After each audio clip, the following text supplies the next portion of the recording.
I want to tell you about a girl and a doll. I know what you're thinking. You've heard this story before. A little girl wants a doll, someone buys it for her, and then the doll goes mental and kills everyone. Well, you're wrong. This is a different kind of story. It happened back in 2009 when I was 16.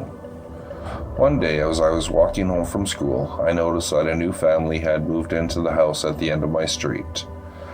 They were a young married couple, and they had a little daughter who looked like she may have been around 6 years old. She wore a white dress, white socks, and black shoes, and her hair was long and black, and she was holding a doll in her arms. The doll had on a white dress and also had long black hair. In fact, it looked almost exactly like a miniature version of the girl. Every day on my way home from school, I saw the little girl. She was always sitting there outside her house, cradling the doll in her arms and watching me as I passed by. There was something about the way she stared at me and the cold, dark look in her eyes that really unnerved me. At night, I couldn't sleep. I was plagued by the very strange dreams and woke up in a cold sweat. I can only vaguely remember the dreams, but they all involved the girl and the doll. This went on night after night, and the lack of sleep had left me exhausted. There was an old lady who had lived next door, and she was very inquisitive. She was one of these old women who knew everything about everyone, and she was always eavesdropping and sticking her nose into other people's business. One day, as I was walking to school, she grabbed me by the arm, and in a hushed tone, she said that she had something to tell me. She wanted to talk about the family who moved into the house at the end of the street. "You don't want to mess with them," she told me. "They're not good people. I've heard that they're always on the move and never stay for very long. And that daughter of theirs, did you know that she's adopted? She's not right in the head either. I've heard rumors that she's the offspring of the devil, and the doll she carries around is not a doll at all, but a demon made in her image." I just rolled my eyes and walked away, dismissing it as the idle gossip of a crazy old woman. But oh, how silly I was. How I wish I had listened to the warnings of that crazy old lady. A few days later, there was a knock at our front door. When I answered it, a young woman was standing there. She was the mother of the little girl with the doll. "Hello," she said. "I'm your neighbor, and I'd like to ask you to do me a favor." "Sure," I replied. "What is it?" "Well, something unexpectedly came up," she said, "and I have to go on an errand, and my husband doesn't get home from work until later. I'll only be gone a few hours, but I need someone to look after my daughter while I'm gone. I know it's short notice, but could you take care of her?" "Well, of course," I said. "What's your daughter's name?" "Her name is Lisa," the mother replied, "but we need to leave now, so if you don't mind." I followed the woman to her house, and I waited while she rushed upstairs. When she returned, she was leading the little girl by the hand. As soon as I saw her, I was taken aback. There was something wrong with her. Her eyes were completely black, like the eyes of a shark, and she was still clutching that wretched doll in her arms.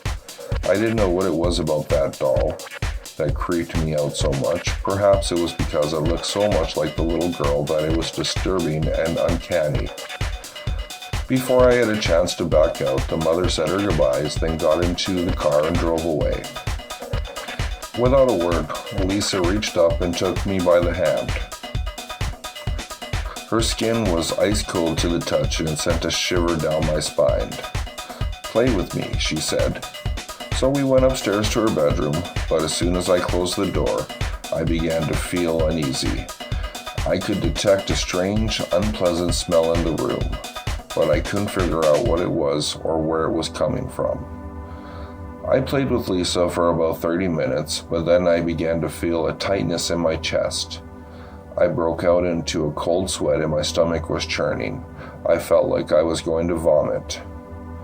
"I have to go," I gasped. All of a sudden, Lisa scrambled to her feet and cried out, "No, you're not going. You're going to stay here with me forever, and we'll play all the time."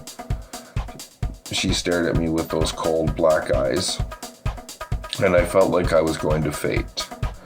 I was frightened and I wanted to get out of that room. But when I tried to open the door, the handle wouldn't turn. I began rattling it and pulling on it, but it was no use. So I ran to the window and I tried to open it, but it wouldn't budge. No matter what I tried, I couldn't open it. Then I remembered the warning of the old woman and cursed myself for not listening to her. I was trembling with fear, but I decided to recite a prayer. Our Father, who art in heaven, hallowed be thy name. As soon as I uttered those words, the little girl let out an ear-splitting screech. She screamed so loud that I thought I was going deaf and I had to clasp my hands over my ears, but I never stopped reciting the prayer. Thy kingdom come, thy will be done on earth as it is in heaven. The girl dropped the doll and it fell to the floor. All of a sudden, it came to life and it came at me, gnashing its teeth and scratching with its clawed hands like a feral animal. I tried to kick it away, but it jumped at my neck and tried to tear my throat out. I fell backwards on the bed, desperately trying to fight the doll off. It was a terrible struggle. The doll was thrashing back and forth, scraping me and tearing at my clothes. Every time it got its hands around my neck, it started to throttle me. Eventually, I got the upper hand. I grabbed it by the legs and swung it with all my might, smashing its head against the wall. It hit the wall so hard that it left a dent in the plaster. A crack split the doll's face in two, and a thick black smoke began pouring out. And give us this day our daily bread, and forgive us our trespasses, as we forgive those who trespass against us. The doll lay on the floor, shaking and wriggling, flopping back and forth like a dying fish. The doll's head split wider, and the smoke billowing out grew thicker and thicker. And lead us not into temptation, but deliver us from evil. Amen. When I finished reciting the prayer, Lisa was laying in the middle of the room, unconscious, and the doll was a little more than a steaming pile of molten plastic, hissing and bubbling on the carpet. Just then, Lisa's mother came home. She ran upstairs and burst into the room, demanding to know what happened. I tried to explain, but I couldn't get the words out. I threw up all over the floor. When Lisa regained consciousness, she said that she remembered nothing. Nothing at all. I looked into her eyes. The blackness was gone, and there was a bright, vibrant shade of blue. 3 years later, when she was only 9 years old, Lisa died suddenly. She had drank an entire bottle of bleach, and it corroded her insides. She died in tremendous pain, screaming and crying in agony as her organs slowly broke down and dissolved. The doctors ruled it an accident, but everybody suspected that she had taken her own life. Her parents were devastated. No one could explain why a girl so young would do such a thing. A week after the funeral, her mother and father moved out of the house. It held too many bad memories. As they were going through Lisa's bedroom and packing up her belongings, they found something glued to the back of her mirror. It was a photo of Lisa and the doll. On the other side, written in a childish scrawl, was a message. She has returned to us. For those who answer our call will be damned forever. When I was 4 years old, my mom and I moved into a large colonial house that was built in the late 1800s. My mom always had a weird feeling about the house. There was this little bricked-off section in the basement, and we never knew why it was there. My mother told me that soon after we moved into the house, I suddenly had an imaginary friend. One day, out of the blue, I told her that I had been playing with a little girl named Jenny. She thought that it was just a phase and didn't pay much attention to it. I told her that Jenny wanted me to let the cat go into the basement so that she could play with it. My mother allowed me to let the cat go down there. It never came back. That creeped her out. Then, A few days later, I told her Jenny wanted me to go down in the basement to play with her. My mother refused and told me to go upstairs to bed. I did, and when I woke up the next morning, I had deep scratches on my back and legs. My mom decided to research the history of the house. She found an old picture of the house and the family who used to live there. She showed me the picture and asked if I recognized any of them. There were 7 little girls in the picture, and, without hesitation, I pointed to one of them. The name of all the family members were written on the back. The girl I had pointed to was named Jenny. My mother got scared because during her research, she had discovered that the girl named Jenny had gone down into the basement one day and was never seen again. The family never found her and they moved shortly after that. After I identified the girl in the picture, it was all way too much for my mom to handle. We moved out of the house and found somewhere else to live. When I was 18, my mom told me about what had happened in that house. It still scares me to think about it. When I was younger, my niece had an imaginary friend, but she said she wasn't allowed to tell anyone his name. She said he told her everyone would get scared if they knew it. But we kept asking her, and she would never tell anyone the name. Then one day, her mom and I were in the hallway, and my niece didn't realize it. She was talking to her imaginary friend and called him by his name. To this day, whenever I think about it, I'm still creeped out. The imaginary's friend was Lucifer. I was staying in my aunt's house when I saw my 4-year-old cousin April sitting on the stairs. She was making funny faces. I asked her what she was doing, and she said, "Well, I'm copying the lady with the braid." But there was no one else there, so I asked, "Well, where is this lady, April?" She pointed up at a beam running parallel to the stairwell.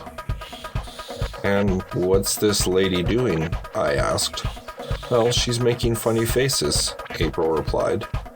I was about to go upstairs when April said something that stopped me in my tracks. "Her braid, it's around her neck." I asked what she meant. April pointed up and said, "The lady is hanging by her braid. She's making funny faces at me."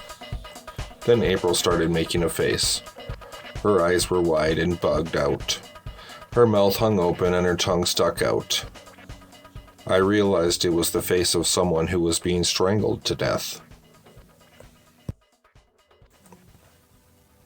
When I was growing up, there was a girl in my neighborhood that was very, very strange. All of the other kids were freaked out by her. One day, she told all of the kids that in the forest behind her house, there was dead, bloody people. When they heard this, all the kids freaked out and told their parents. Their fathers had to go out and search the forest just in case. But all they found was candy wrappers and empty beer bottles. After that, all the kids in my neighborhood refused to go near her, including me. A few years later, my parents divorced. On the day the moving came to take my mom's things out of the house, the girl came up to me out of nowhere and told me that Matt didn't like that my parents were getting a divorce. I had no idea who Matt was. Even though I stopped being friends with her, my dad was still friends with her parents. My dad had told me that Matt was her imaginary friend. Her parents had told him all about the problems they were having. Matt was often too physical. They claimed that Matt could control the lights and could even make the power go out. They said Matt also knocked on doors at night, and if he was ignored, the banging on the doors would start. A few years later, my dad decided that he would invite the girl and her parents over to our house. I was begging my dad not to do this, but he said it would be nice to catch up with them. So when they came over that night, my dad told me to entertain the girl. I brought her up to my bedroom, and she seemed to be acting normal. She even told me how nice my room was. However, I was still creeped out by her. She just sat down in the middle of the floor while I tried to put a movie on the DVD player. All of a sudden, out of nowhere, in the most deadpan voice, she said, "Matt's here." And at that exact moment, the lights began to flicker on and off. I got so scared I ran out of my room, crying in fear. Her parents came running up the stairs, dragged their daughter out of my room, and took her home. For weeks afterwards, I refused to sleep in my bedroom.